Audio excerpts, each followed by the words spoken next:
When God created the world out of nothing, he had to produce, he had to invent, he had to create existence. Nothing existed. He had to make things exist. What does it mean that something exists? What does it mean this is? It means it occupies space. To exist means to occupy space. That's the scientific definition. Everything in this universe exists because it takes up space. If it doesn't take up space, it doesn't exist. Even a thought in your head takes up space. That's why when you're thinking, your mind is occupied. An emotion takes up space, your heart is full. Of course, it's emotional space, which means when you have an emotion, another emotion cannot come into that same space. When you have a thought in your head, you can't have another thought in that same space. You have a book on the shelf, you can't put another book in that place. The book occupies its space. So everything shares the same existence. Water, fire, stones, thoughts, feelings, everything exists by this definition. It occupies space. Another thing about existence is that it has many conditions. To exist, you have many conditions.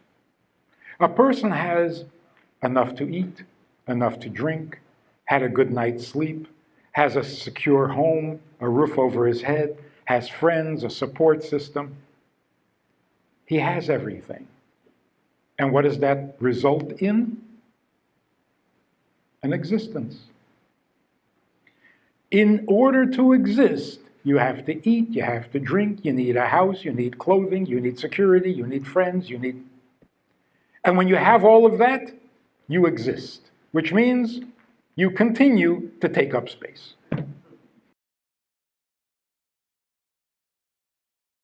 Then God gave all existing things a life. The life of fire is not the same as the life of water, although they exist the same way. Life means the effect you have on your surrounding, the contribution you make to the rest of the world. That's life. The contribution of fire, it gives warmth, light, makes things come apart. The life of water, it makes things grow, keeps things cool, and makes things stick together. That's its life.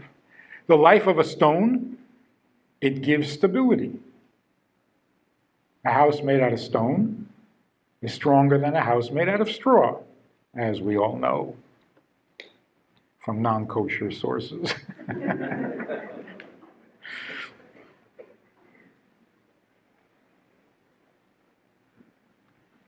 A human being exists and has a life. Only the human being is conscious of his life. It's not automatic and instinctive, it's conscious. Now, sometimes there's a conflict between my existence and my life, because some things are better for my existence, not so good for my life. Some things are good for my life, not so good for my existence.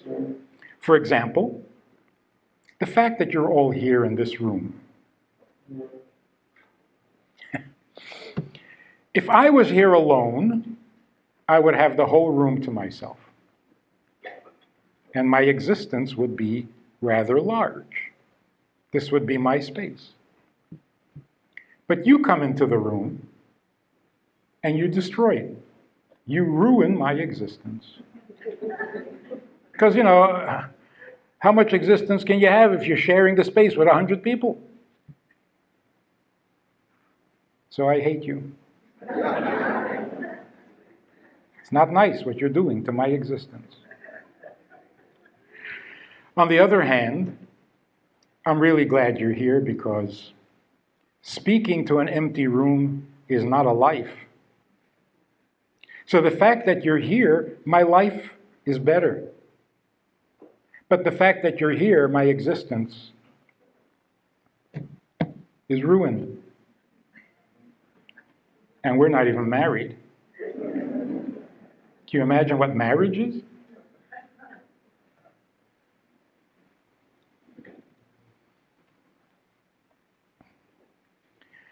In the vows under the chuppah, we need to be a little more specific. We need to spell it out. When a man marries a woman, or a woman marries a man, it should be very clear. It should be explicitly stated. You are my chosen one. Of all the people in the world, of all the possibilities in the world, I choose you to be the one person who will ruin my existence.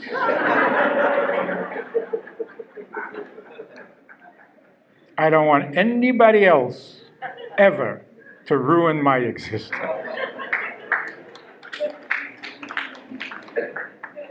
Because what happens, people get married, and 2 weeks later, the guy is complaining, I feel a little cramped. I need room. I'm suffocating. So, you see, should have spelled it out. The vows have to be more specific. Actually, there's a comedian who says, I never understood why at a wedding the bride wears a bridal gown. Nobody else at the wedding is dressed like the bride. But the groom is wearing a tuxedo like every other guy. They rent it all in the same place. Why is that? Yes, I figured it out by listening to the vows. Did you hear the vows that they make? Do you take this man to be your lawfully wedded husband? This man. They don't mention a name. Because if she says no, say, okay, fine. He's dressed, come. Do you take this man?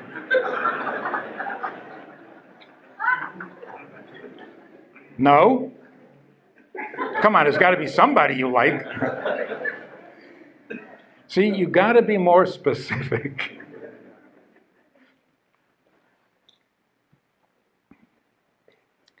So sometimes existing and living are in conflict. What should I do when they're in conflict? Should I sacrifice my existence or should I sacrifice life? Oh, what kind of question is that? Of course you sacrifice existence. Why? Who needs it? You take up space? That's it? You're going to fight over that? If your spouse needs more space, give it away. Humility in Jewish thinking is never deprecation of life. We never entertain the thought that life is meaningless. God forbid. A moment of life is infinitely precious. The humility is humble your existence. You're proud that you take up space? What is that? You have a right to take up space and then demand all sorts of resources just so that you can continue taking up space? Humble it. Don't do that. It deserves to be humbled. It doesn't have any value. So if you think every song is about you, your existence is out of control. You've spread yourself way too far, and you have to occupy every thought. Every song has to be about you. Rein it in. Too much. In fact, that's what depression is. You see, existing is a little bit depressing by its very nature. It's depressing and it's embarrassing. So, what have you been doing lately? Taking up space. I do it very well. Nobody takes up space like I do. It's embarrassing. Like a lump on the log. And by the way, let's spell it out. What does it mean, I take up space? It means you can't come into my space. Get out of my seat. I was here first. This town ain't big enough for the two of us. You know who said that? Cain said that to Abel. There were two human beings in the whole world, and they said, no. It's either me or you. One of us got to go. It's embarrassing. And it's a little depressing because it's so burdensome. Just to exist. You got to eat, you got to sleep. And if you don't eat the right foods, and if you don't drink the right things, and if you don't sleep on your left side, on your right side with your head elevated on a sleep mattress, on an air mattress. Oh God, this is so burdensome. So depression means if you add weight to your existence by worrying about it, by fighting over it, by making it important, you're making it heavier. And at some point, your existence becomes so heavy that you can't carry it anymore. And your very existence crushes you like a ton of bricks. And you can't make a phone call, and you can't get out of bed. And your existence is way too heavy. The solution is live. Put energy into living, not into existing. It's a seesaw. It's an amazing thing. When you put energy into living, you don't need to put so much energy into existing. When you put energy into your existence, you have no energy for life. And that's why it's often very helpful when a person is depressed to simply say to them, stop kvetching. Find somebody who has real problems and help them. And that is so curing. It's good. So in that seesaw, we should always sacrifice the existence in favor of the life. In simple words, existing means I have needs. Life means, do you have any needs? Can I be helpful to you? Existing means my needs. Life means who needs me? What am I needed for? What effect, what contribution can I make outside of myself? The previous Rebbe said, what does love feel like? All the poets have been trying forever to describe love.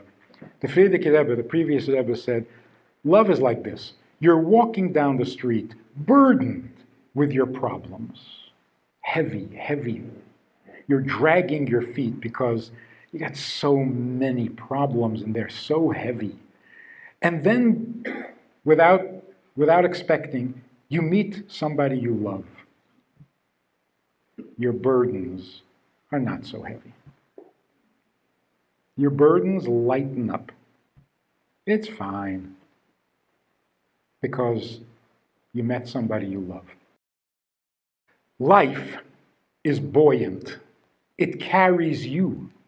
Existence is dead weight. You have to carry it.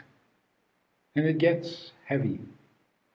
So the solution is choose life. This is the secret to our survival. The other nations that made a vast noise, what did they want? What were they trying to accomplish? They wanted to guarantee their own existence, that the sun should never set on their empire. So they built these fortified cities, they created these huge armies, they amassed great wealth to guarantee their continued existence, and they're gone. Don't exist at all. I was in Rome trying to get to the airport. And if you've been there, you know the pedestrians don't let cars move. So the taxi is sitting there stuck, not in traffic, but in pedestrians. So I said to the taxi driver, I said, these Romans are going to make me miss my flight. He says, these are not Romans. There are no Romans. The only people who are still here from those days are the Jews. It's so true. The Romans are gone. There are no Romans. Why? Because they tried so hard to exist that they killed themselves. We had a different history. Remember in the Torah it says that just before the Jews entered the Promised Land, Moshe gave them a pep talk. Remember the pep talk? He said, let me tell you what lies ahead. You're going to come into the land, you're going to get comfortable, and you're going to get thrown out. You're going to be scattered to the four corners of the earth. You'll be diminished to a fraction of your number. You will be unwelcome guests in other people's countries. They will pursue you. They will kill you. They will torture you. You're going to be starving. You're going to be confused. You won't know what tomorrow brings. And the people said, is there a point to this? What are you telling us?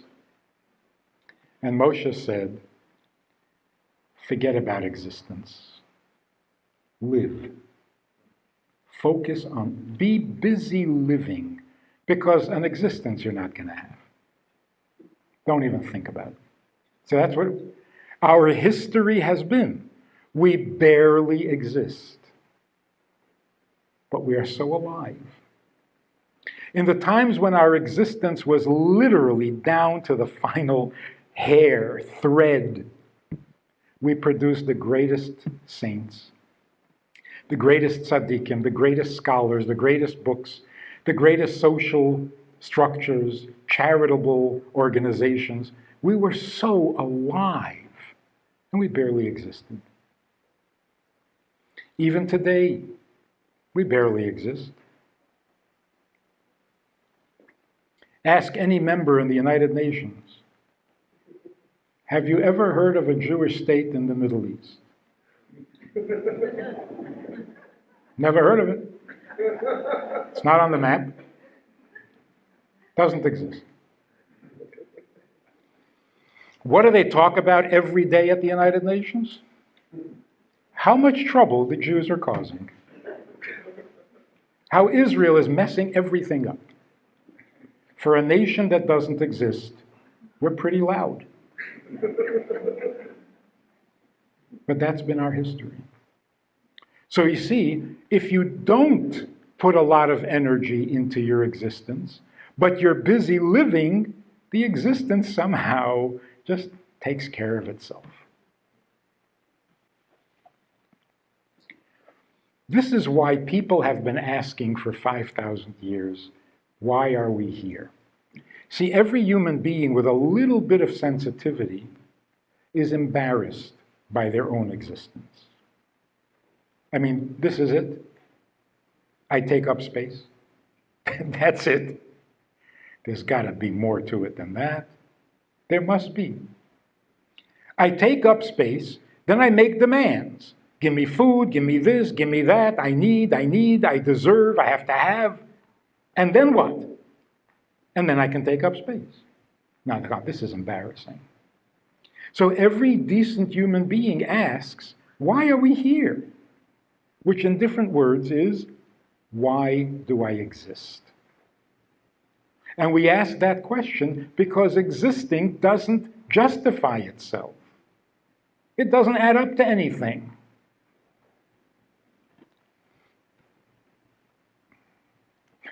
Like the bumper sticker, life stinks and then you die.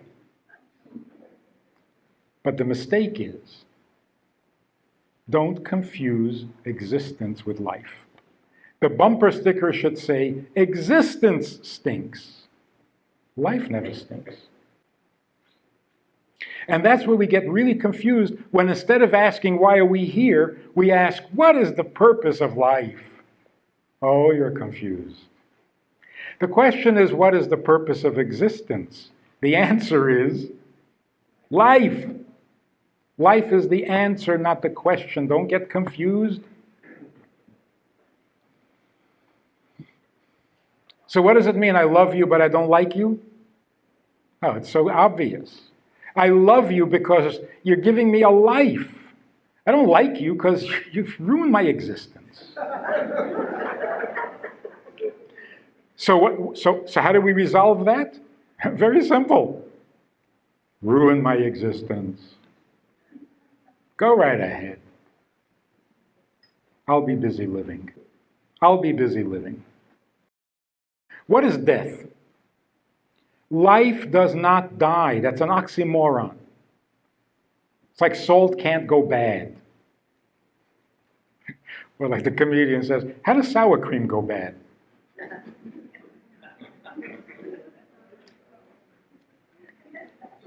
Life can't die. Life lives. That's what it is. Life is alive. Dead is dead. Death means a person had a life and an existence, and the existence ended. Doesn't take up space anymore. Does not need to eat. Doesn't need to drink. So what's left? Life. Life continues. It doesn't know what else to do. It only has one talent. Life knows how to live. That's it. So when a person's existence is over, his life is relieved. Now I don't have to share my energy. Now I don't have to go on this seesaw of should I put my energy in my existence? Should I try living? Now it's pure life. The only problem is that life is not here. Because to be here, you have to take up space. So where is this life? In the world of life. This earth, the physical plane, is the world of existence. To be here, you have to exist and take up space. Oy, this is what's wrong with teenagers. If you ask any teenager anywhere in the world, what are you angry about? And they'll tell you. They all say exactly the same words in every language in the world. My mother ruined my whole life. It's ruined.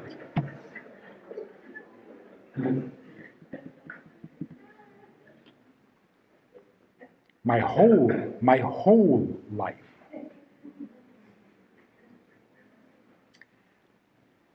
But that's ridiculous. First of all, life can't be ruined. Thank you. Life can't be ruined. Life only comes in one flavor, and that's delicious. Existence can be ruined. I mean, people have terrible existences, very sad, very painful. And some people have a very comfortable existence. But life only comes in one flavor.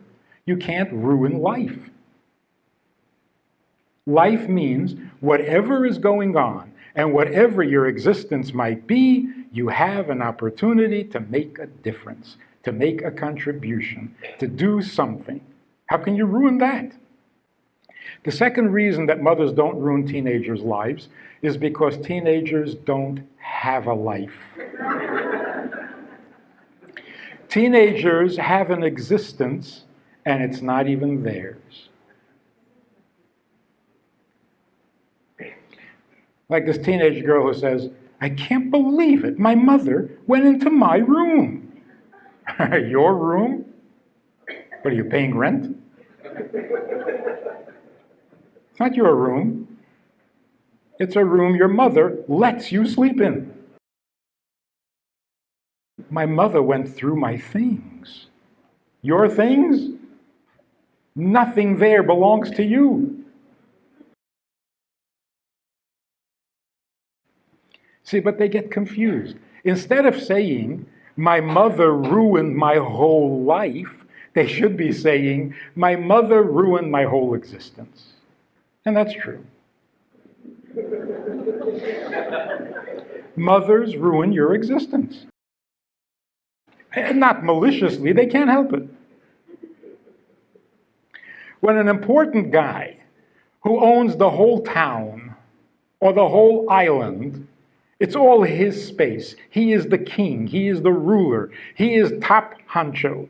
And he's sitting at the most important meeting, conducting the whole world. His existence is enormous. And his mother walks in. I know. Where does my existence come from? You carried me for 9 months, and I know, you're right. I owe you my existence. Mothers ruin your existence. You see, this is why you have to honor your mother. Honoring parents, literally, the mitzvah, one of the 10 commandments, how do you fulfill that mitzvah?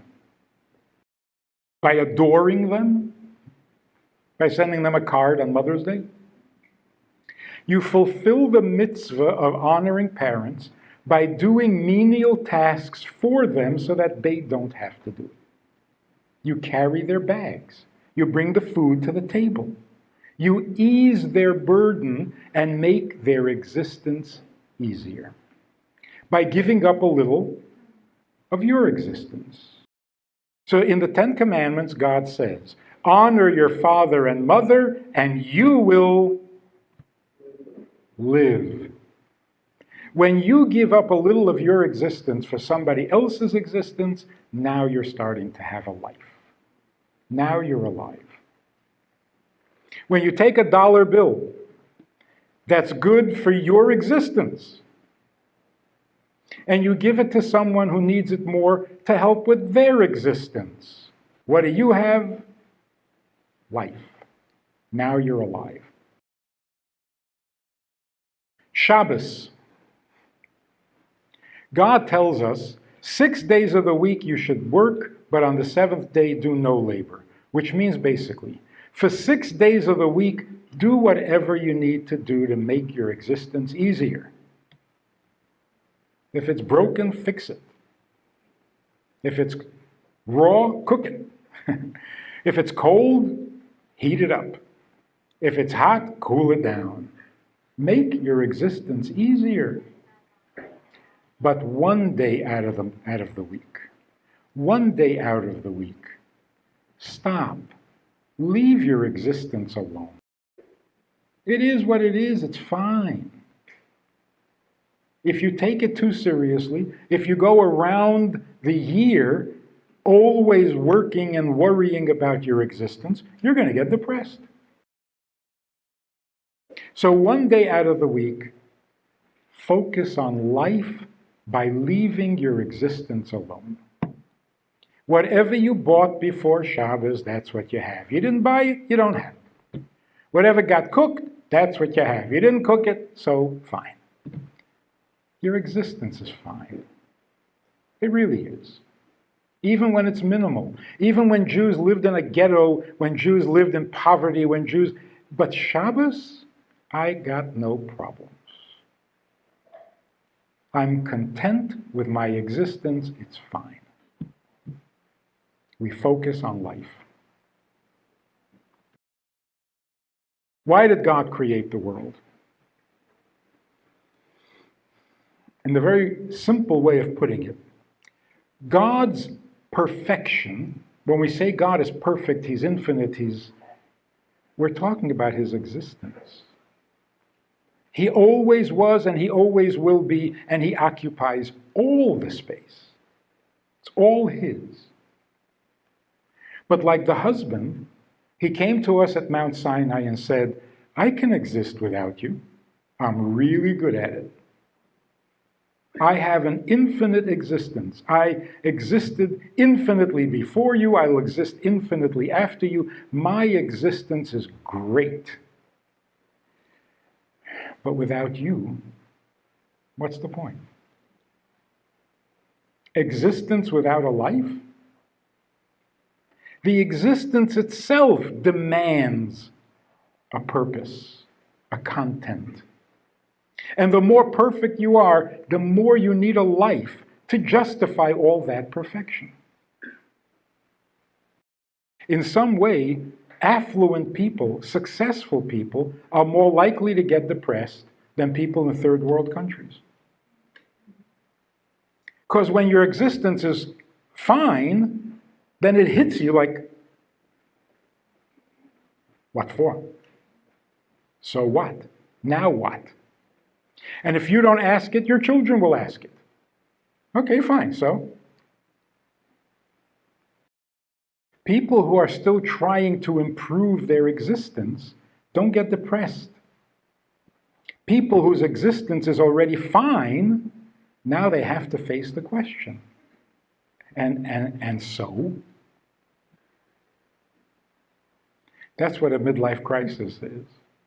You're going along, doing fine, you're halfway there, and going to crisis. What is that all about? When you get halfway there, it means that pretty much your existence is going to be what it is. If you hadn't made your first million by now, you're not going to make a million. So your existence kind of stops being a challenge. And then you have to figure out, what's my life? Now I got to get a life.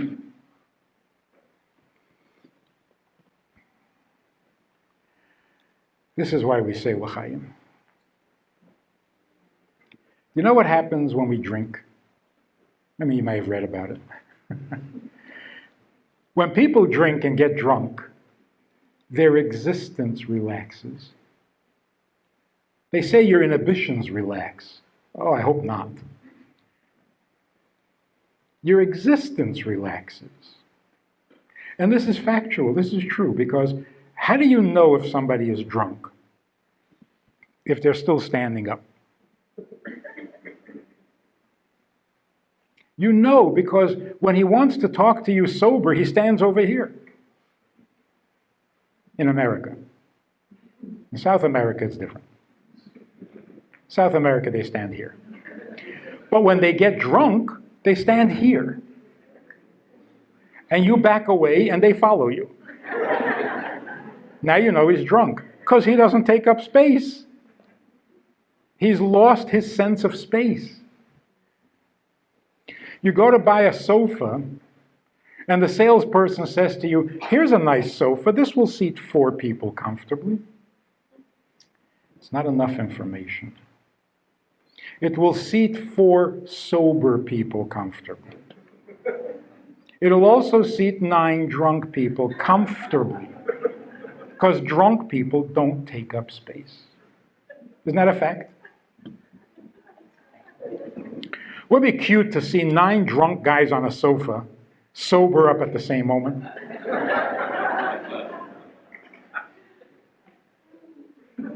Drunk people don't take up space because it relaxes your existence. That's why you never drink when you're in a bad mood. If you're not excited about life, don't drink. That's the worst thing you can do. Because if you're not excited about life, all you have is your existence. You don't want to relax it, because then you're left with nothing. On Purim, we assume you're in a good mood. Then you can have a few drinks. At a wedding, if you're enjoying it, then you can have a few drinks. When you're excited about life, then you want your existence to leave you alone so that you can celebrate life fully. So you say l'chaim, meaning not I don't want to die. You're saying to life rather than existence.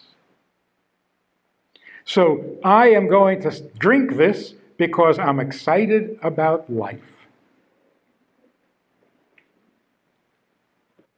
L'chaim. Don't look for gimmicks. Life is happy. Existence is not. You want happiness? Live. You don't have to do anything to make yourself happy.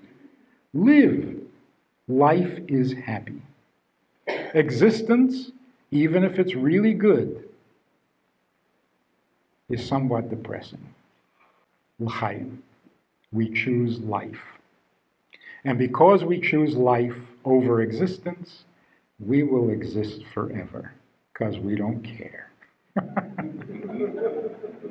We don't care about our existence. We're busy living, and life cannot die. Make sense? L'chaim. Shalom Aleichem. How are you? You know, I do a lot of talking, a lot of Zooming, many classes, many subjects, but that's all formal stuff. Hopefully good stuff, but formal. We also have a Wednesday night meeting that's more informal and kind of Hamish. If you want to join us for that kind of an event, interactive, time for questions and so on. If you want to join us for this side of conversation, click on the link below and join us every Wednesday night at 9 o'clock. Well, maybe not every Wednesday night, but we try to make it every Wednesday night at 9 o'clock, a more informal chat, which can be more enjoyable at times than the formal stuff. So check it out. Click on the link and join us. Try it. You'll like it.